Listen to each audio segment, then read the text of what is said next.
Yaratganning yaratgan bandasiga beradigan bittagina savoli bor ekanda. Sizning shu qanday savol? Men endi bu tomonga o'tdikmi? Mayli, oxirigacha o'ta qolaylik. Inson hayotini shunaqa tasavvur qilamanki,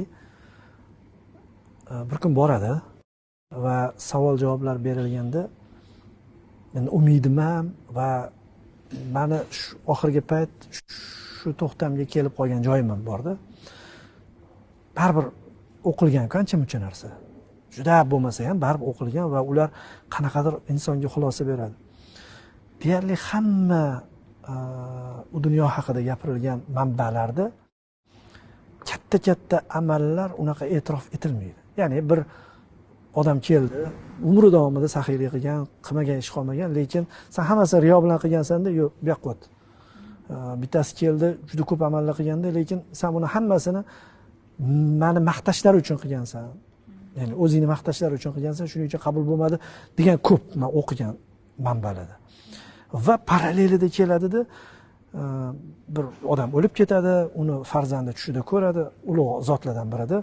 Ota qanaqa bo'ldi?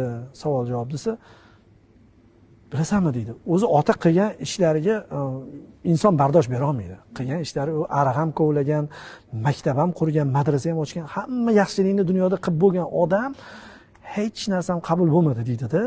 Va oxirida bo'ldi, hech narsam yo'q deganda, esingdami? Mana shu esingdami degan so'z menga juda qattiq ta'sir qilgan bo'lib qo'ygan oxirida.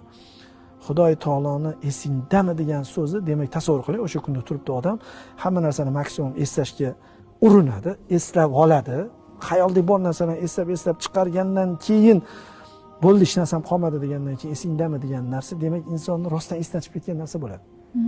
Rostdan esdan chiqib ketmagan bo'lsa, u kunda, og'ir kunda inson, men o'zim og'ir kunlarni ko'rganman, oddiy hayotdagi og'ir kunlarda inson qanaqa narsalarni eslab oladi. Masalan, avariyani aytishadi ko'pincha, millisekund ichida nimalar o'tib ketadi odamning hayotida, to'g'rimi?